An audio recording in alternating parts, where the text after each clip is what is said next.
Boa noite, sejam todos bem-vindos e bem-vindas para mais uma live da Jornada da Mulher Selvagem.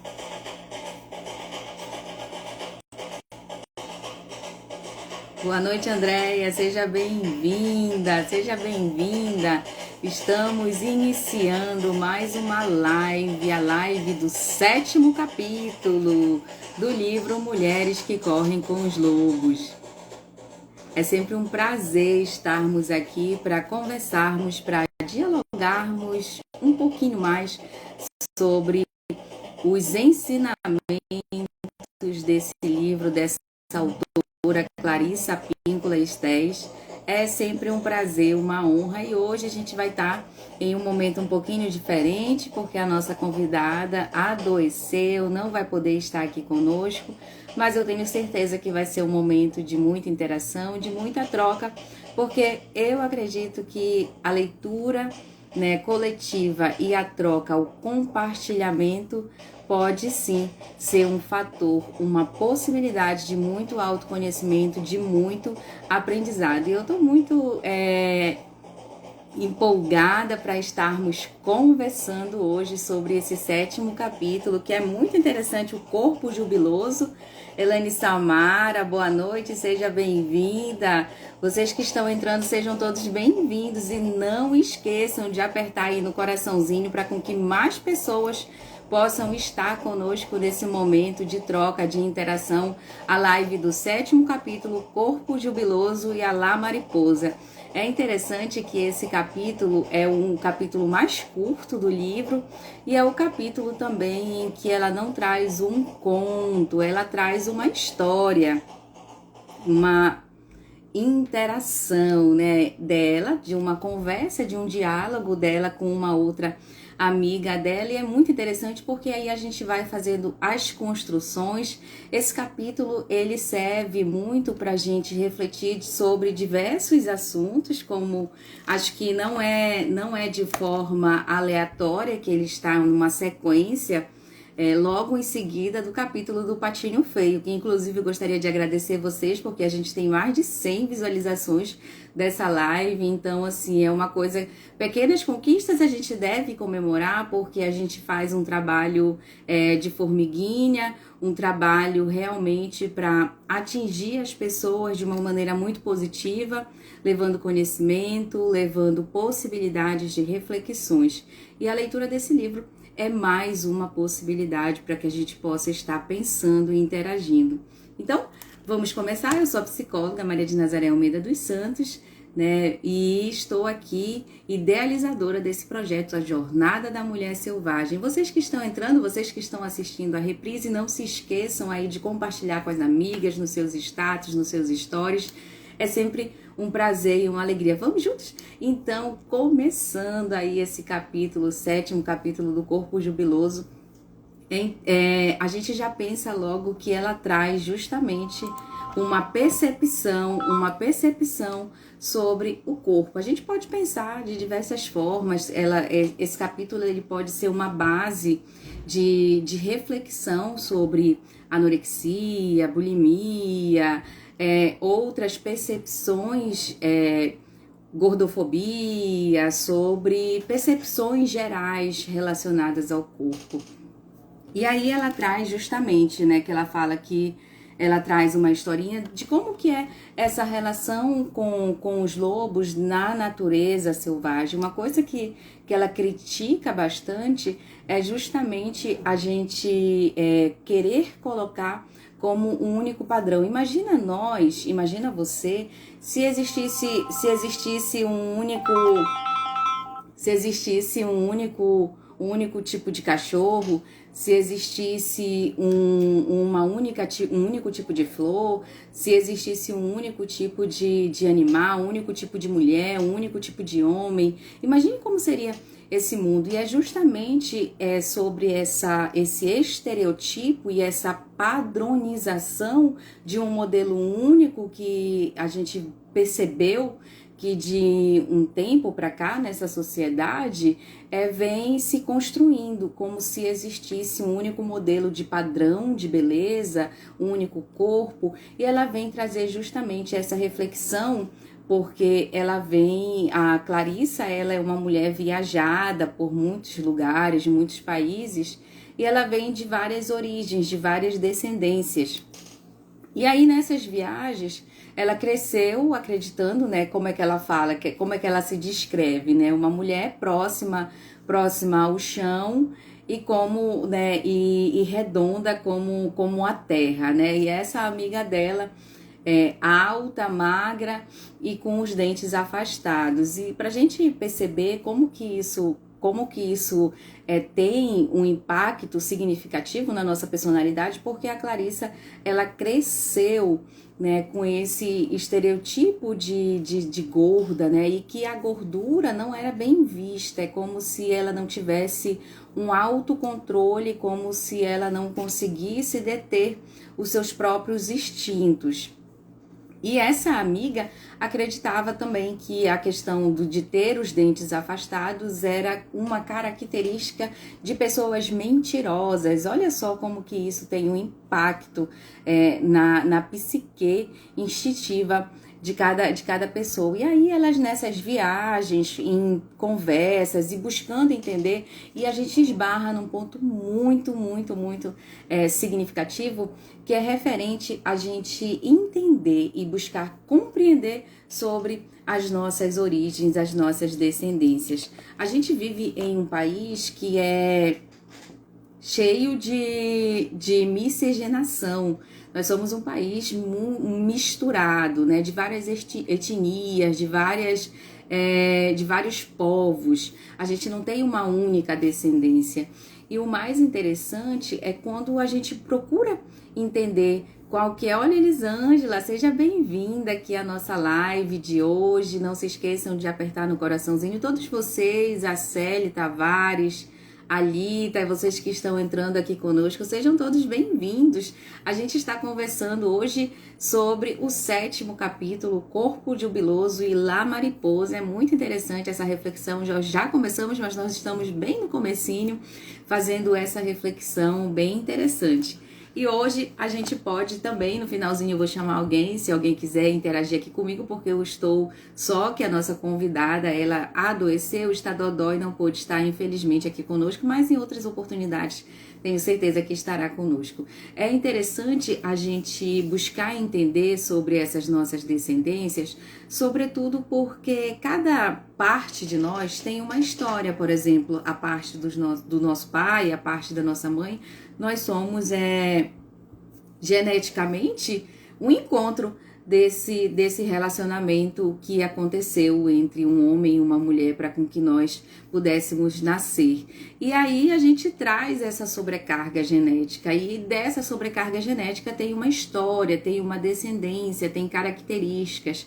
E aí é muito interessante porque quando ela encontra essa tribo, muito interessante, porque também faz uma referência ao conto passado, que é o conto do Patinho Feio, que faz referência ao momento em que você encontra a sua tribo, que foi justamente o que aconteceu com ela. E olha só como que os significados e os significantes eles vão mudar conforme cada cultura, conforme cada povo, cada etnia.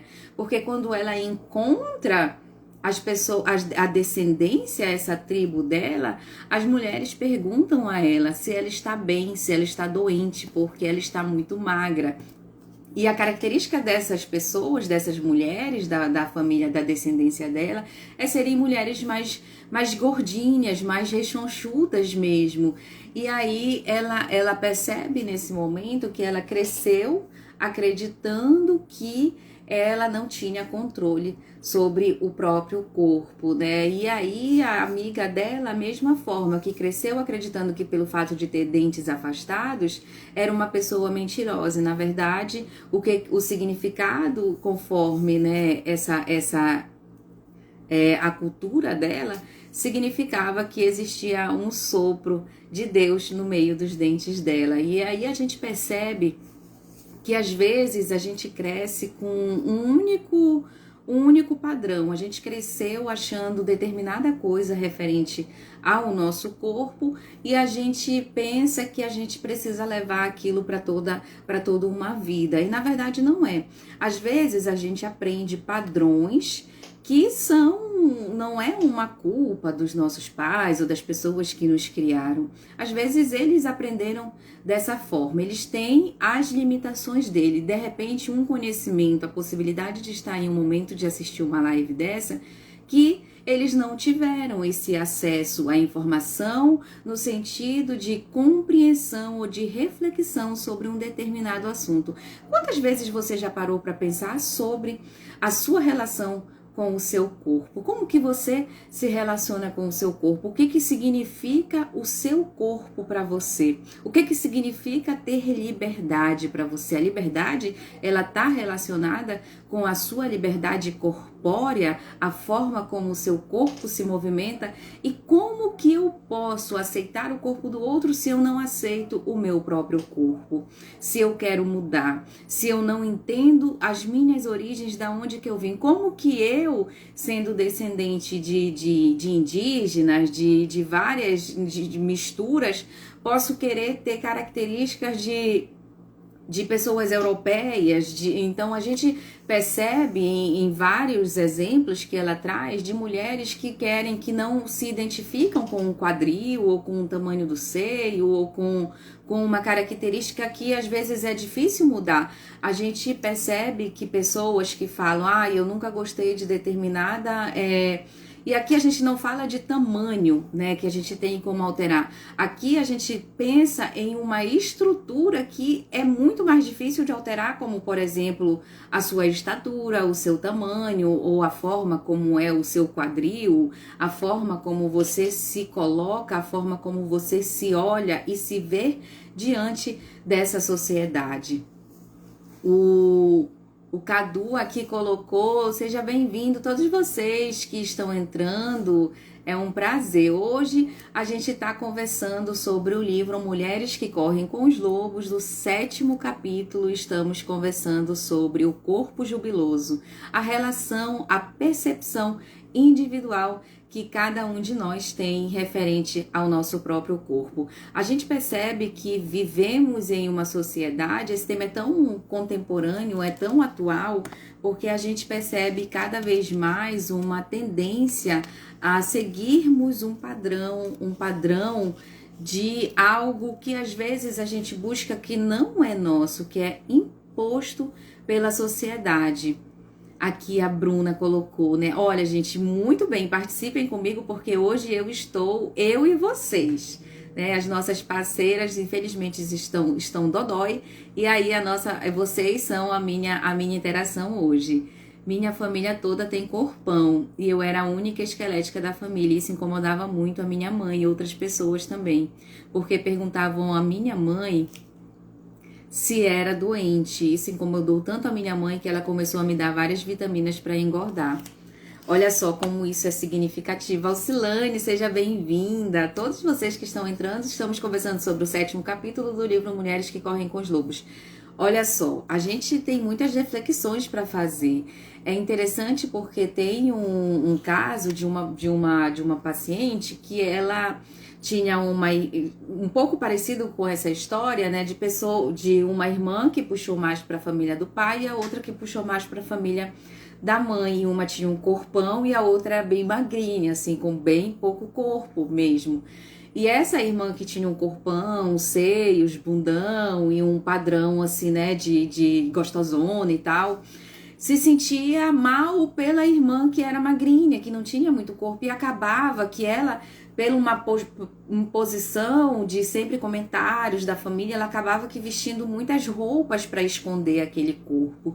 E olha só como isso é interessante, porque vai dizer referente à nossa relação com o nosso corpo. E o que que o corpo significa pra gente? O corpo é uma das formas da gente sentir prazer. E esse prazer, ele está relacionado não só à questão erógena, à questão sexual, ele está relacionado ao prazer de viver, porque nós somos uma interação entre mente e corpo. Então, como que a gente vai conseguir ter um equilíbrio se a gente vive em guerra com o nosso próprio corpo, se a gente não aceita as nossas estruturas? O mais interessante aqui não é colocar uma guerra contra a questão das cirurgias ou você mudar algo que incomoda você.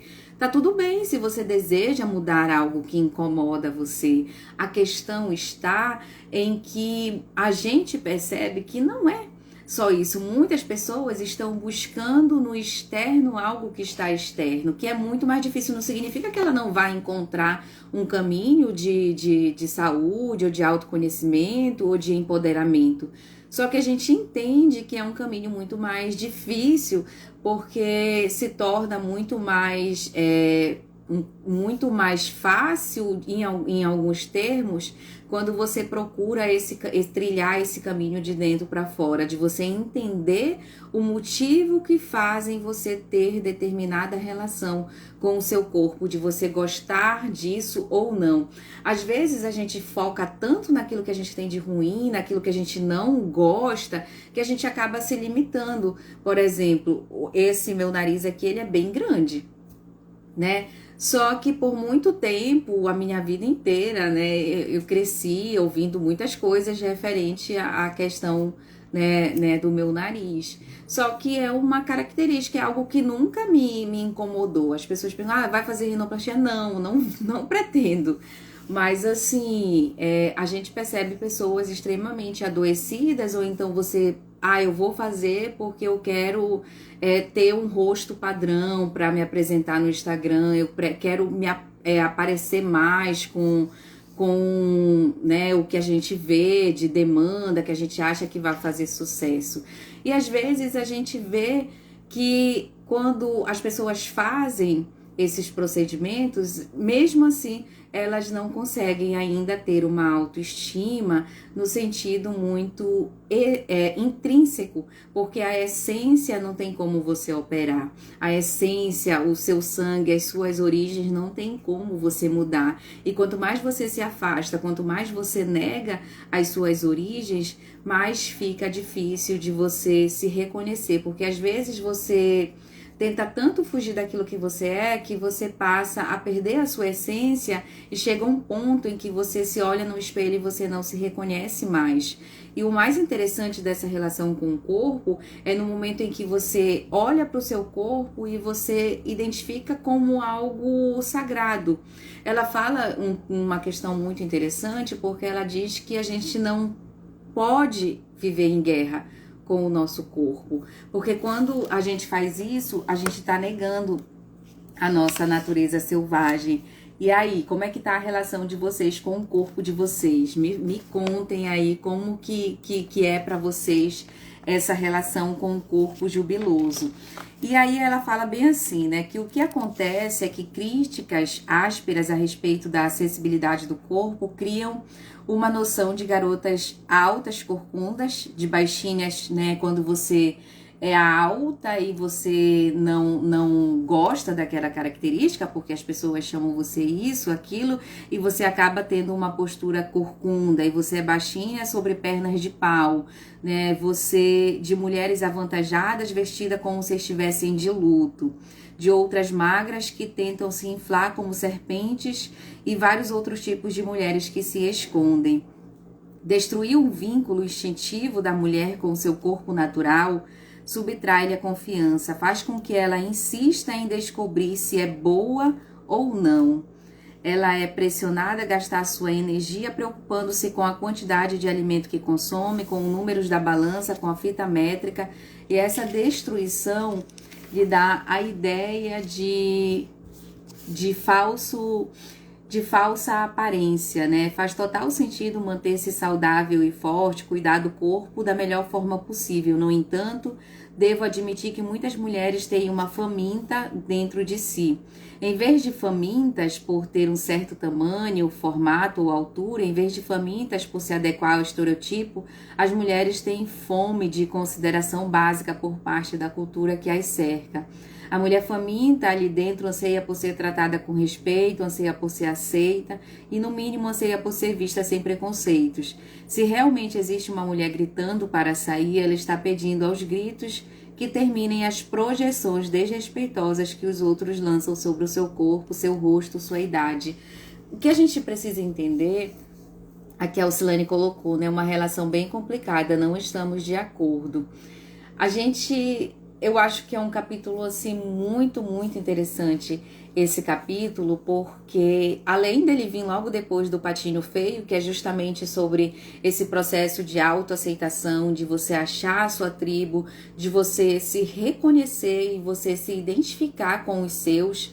Acho que essa relação consigo mesmo e essa relação com o seu corpo fala muito, porque a gente percebe que realmente nós mulheres somos ensinadas a termos uma relação complicada com o nosso corpo. Sempre vai ter um defeito, ou você é alta demais, ou você é baixa demais, ou você é magra demais, ou você tá gorda demais, ou você... A perfeição, ela é exigida para a sociedade, de um corpo perfeito, de um padrão perfeito, sendo que não existe um único padrão de beleza. Eu acho que a gente pensa muito sobre essa quebra de ter um único padrão de beleza, porque nós devemos ser o nosso próprio padrão de beleza. Aqui a gente não fala sobre o autocuidado, sobre o que você deseja fazer. Aqui é muito sobre a sua relação mesmo, para além da aparência, de você aceitar o que você é, o seu corpo, como ele funciona, para com que você possa entendê-lo, para com que você possa sentir o prazer que ele pode lhe proporcionar. E isso é muito interessante, que essa dinâmica de amor próprio e de aceitação de si mesma, né, são o início da mudança de uma atitude, de uma cultura. Porque quanto mais nós, mulheres, buscamos, nós também criticamos umas às outras.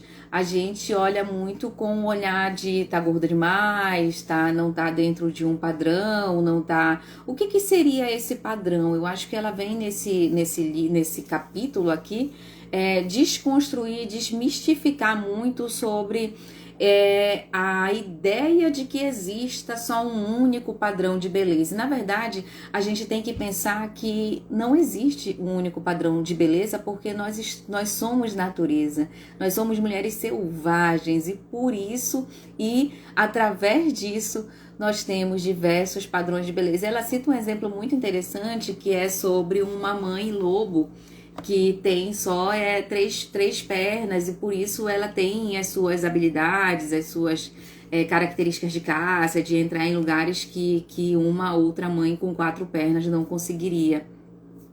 E é muito assim interessante quando a gente percebe que a forma como a gente lida com o nosso corpo vai estar ligado à forma como a gente lida com os nossos relacionamentos amorosos, principalmente, e a forma como a gente lida com o nosso próprio prazer, porque a gente entende que quando a gente não aceita a forma como o nosso corpo e tá para além de peso, tá para além do que a gente entende como seja um padrão, porque às vezes a gente vai ter que aceitar que nós somos o nosso próprio padrão de beleza, que às vezes a gente mesmo com milhares de cirurgia, mesmo assim, as pessoas vão ficar deformadas. Você vê que, né, pessoas que tentam ser Barbie, que aqui não ficam igual a boneca, na verdade ficam deformadas, porque ficam buscando algo que não é possível.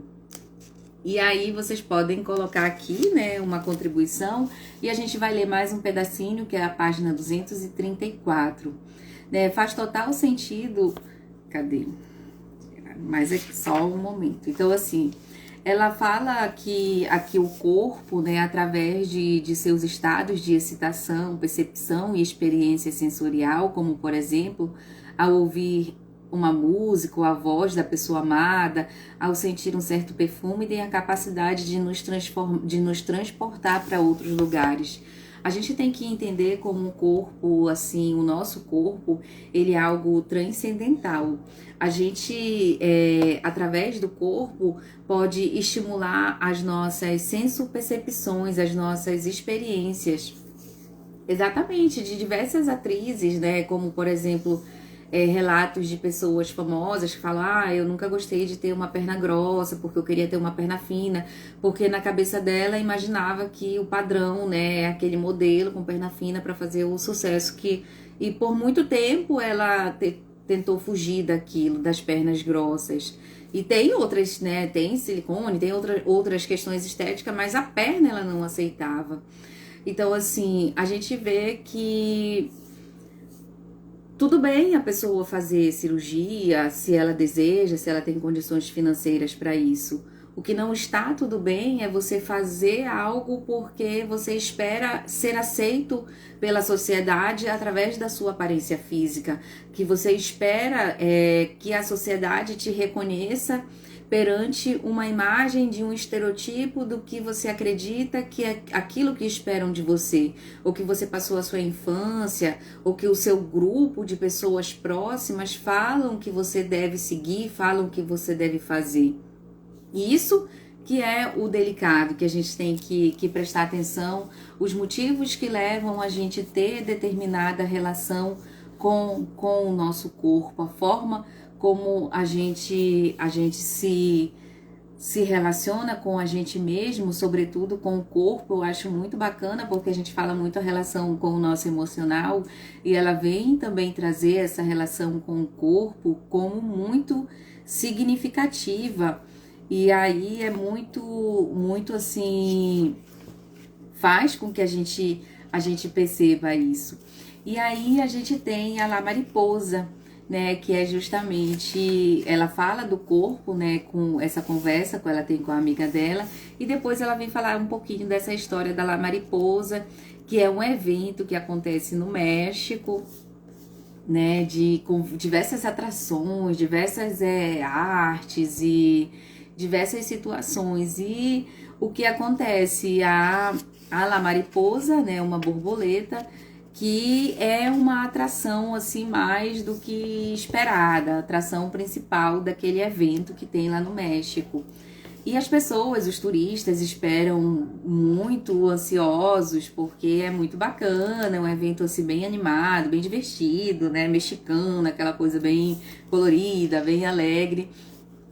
E para surpresa deles, né, eles imaginam, o que a gente imagina da borboleta? Coloquem aí, né, que a borboleta é algo frágil, é algo delicado, é algo assim muito sutil, uma coisa que, ai, né, essa ideia que a gente tem da borboleta, assim, quando a gente idealiza, quando a gente imagina. E para surpresa deles, quando, né, eles veem a borboleta, né, que é a Maria Lujan, é velha, muitíssimo velha, uma mulher que voltou do pó, velha como um rio, né, e que ela é grande mesmo, né, uma mulher bem volumosa, com os seus ombros nus, sua manta vermelha e preta, um vestido saco, pulo de um pulo para o outro, com ela dentro. Seu corpo pesado e suas pernas muito finas fazem com que ela lembre uma aranha saltitante envolta numa pamonha. Seja bem-vindo, todos vocês que estão entrando. A gente está falando sobre o livro Mulheres que Correm com os Lobos, o 7º capítulo, La Mariposa, né? A gente já falou do corpo jubiloso. E aí é interessante porque justamente ela traz essa reflexão para a gente pensar no sentido assim, qual que é a ideia da mulher linda? que a gente tem. É que nem a gente tem a ideia da borboleta. Às vezes é difícil a gente desmistificar aquilo que a gente acredita que é o certo. Mas não podem existir borboletas mais rechonchudinhas? Não podem existir borboletas fora do padrão? A gente só tem uma ideia. A gente fantasia que aquilo é um único padrão de borboleta e a gente passa a crer que é aquilo e pronto. E é interessante quando ela traz essas reflexões, porque faz com que a gente perceba por que que a mulher, né, a velha, a gorda, a deficiente, a que não segue um padrão específico para a sociedade, não pode também ser uma borboleta, não pode ser livre, não pode saltitar, não pode buscar essa essência. Por que não? Então é justamente isso. Por que que não podemos, né? E aí ela fala, né, que a donzela borboleta, ela é a força feminina fertilizadora ao transportar o pólen de um lugar para o outro, né, que é justamente isso que ela espera que a gente possa, entre nós mulheres, sermos esse pólen de transformação de uma mulher para outra, porque essa mudança ela começa com a gente. É muito bacana quando ela fala essa questão, né, de que a mulher borboleta ela corrige a ideia equivocada de que a transformação é só para os torturados, para os santos ou para os tremendamente fortes, né? O self ele não precisa mover montanhas para se transformar. Um pouco basta, um pouco vai longe, um pouco muda muita coisa. A força fertilizadora substitui a movimentação de montanhas. Então, essa questão da transformação da borboleta é justamente isso. Quando você, de repente, cresceu achando que você era fora do padrão, que você era feia, que você não se adequa. E às vezes a gente passa a olhar tanto para as nossas características ruins, para aquilo que a gente cresceu ouvindo que você é isso, você é aquilo, ou então, né, parte do seu corpo é isso ou é aquilo, e a gente esquece de olhar para aquilo que a gente tem de bacana, para aquilo que a gente tem de bonito, porque a gente tem características bonitas do nosso corpo, da nossa essência. E a gente só passa a enfatizar aquilo que a gente tem de ruim, e a gente enfatiza tanto, a gente acredita tanto que a gente é só aquilo, que às vezes a gente esquece de ser essa borboleta e de entrar em transformação. E eu achei assim muito bacana quando ela faz esse exemplo de que a gente não precisa mover montanhas, sabe? Não é para você se aceitar, para você entender o seu corpo, não é preciso fazer grandes revoluções, mas é preciso com que você, ela fala, né, um pouco já basta essa compreensão. Cíntia, seja bem-vinda, que bom ter você aqui conosco. Gente, se vocês quiserem, no final, daqui a pouco, né, eu vou convidar a Cíntia, não sei, se você quiser entrar hoje aqui comigo, Maria não pôde, tá dodói, ou se alguém quiser entrar aqui para compartilhar um pouquinho sobre, se você já leu esse conto, quer entrar aqui comigo, coloca aqui para mim, que aí a gente entra junto, faz aí um pouquinho também para compartilhar, eu acho que fica bastante rico, é bem massa, assim, a gente fazer essa interação, né? E aí o corpo, ela fala, né, é como um planeta, ele é uma terra por si só, como qualquer paisagem. Ele é vulnerável ao excesso de construção, a ser retalhado em lotes, a ser isolado, esgotado e alijado do seu poder. A mulher mais selvagem não será facilmente influenciada por tentativas de urbanização. Para ela, as questões não são de forma, mas de sensação. O seio, em todos os seus formatos, tem a função de sentir e de amamentar. Ele amamenta, ele é sensível, então é um seio bom. Nessa questão aqui, eu achei assim, essa referência do seio bom muito sobre o que Melanie Klein fala sobre essa relação com o seio bom e com o seio mau. Eu acho que nós mulheres que temos essa relação com o nosso seio e com a forma que ele é, com o tamanho, com o jeito, com com o objetivo que ele tem, que seria de amamentar, de gerir. E aqui ela fala muito para algo para além da maternidade. É uma relação instintiva com a sua natureza selvagem, porque às vezes nem todas as mulheres vão ser mães, né, de bebês, vão parir, mas tem essa relação com você alimentar os seus projetos, alimentar os seus sonhos. Então, como que é isso para você? O seu corpo alimenta a sua essência, o seu corpo alimenta aquilo que você tanto deseja. Às vezes a gente pensa assim naquela famosa frase de Freud, né? Afinal, o que querem as mulheres? É uma frase assim que a gente fica pensando. Nós estamos aqui, a maioria em mulheres, e aí a gente pode pensar, né? Afinal, o que nós queremos? Eu acho que muitas coisas.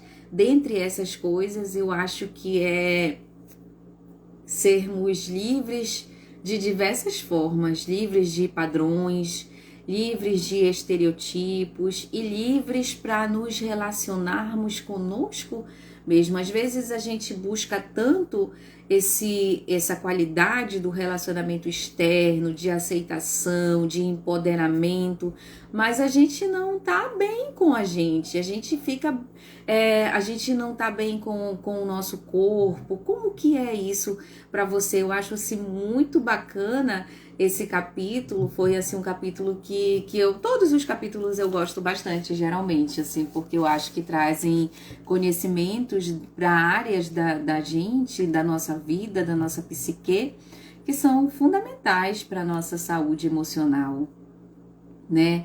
E aí ela fala do corpo, não existe nada que devesse ser de algum jeito.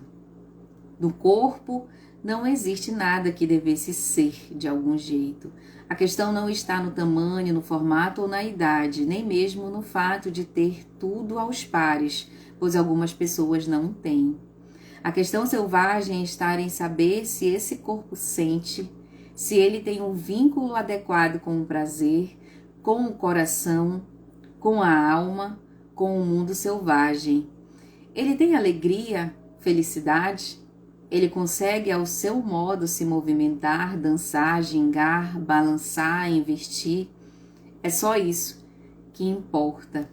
Então, quando você olhar essa relação que você construiu desde a sua infância sobre sensações, sobre percepções, sobre aceitação de que você tem determinados padrões que às vezes as próprias pessoas da sua família não vão ter, ou que não tem como você mudar uma realidade ou um fato de ter uma altura ou determinado jeito, né, ou determinada cirurgia que ainda não exista para fazer uma mudança drástica nesse sentido, você entende que ele tem que ser do jeito que ele é, que ele precisa para sua constituição psíquica, porque quanto mais a gente luta para querer ser ou para pensar em algo que deveria ser, a gente acaba esquecendo do que é, e a gente acaba esquecendo do que a gente precisa realmente aceitar as coisas como que são, no sentido de relação com aquilo que a gente nasceu, da forma que a gente nasceu, na família que a gente nasceu, com as características que a gente nasceu, e às vezes elas se encaixam, acaba que fazendo parte assim da tua personalidade, do teu jeito, da tua forma de agir, acaba que sendo assim algo assim bem característico, que faz parte de você a um ponto que aquilo não te incomoda ou não te inferioriza. Eu acho que o mais difícil da relação com o corpo que a gente percebe é quando uma característica sua é usada pela sociedade como uma forma de te inferiorizar, como uma forma de te colocar com uma autoestima inferior, mais baixa, ou como uma forma de dizer para você que você tem uma certa limitação que, na verdade, Não é, porque a alimentação ela está muito relacionada com a nossa psique, com aquilo que a gente acredita ou fizeram com que a gente acreditasse referente a nós mesmos.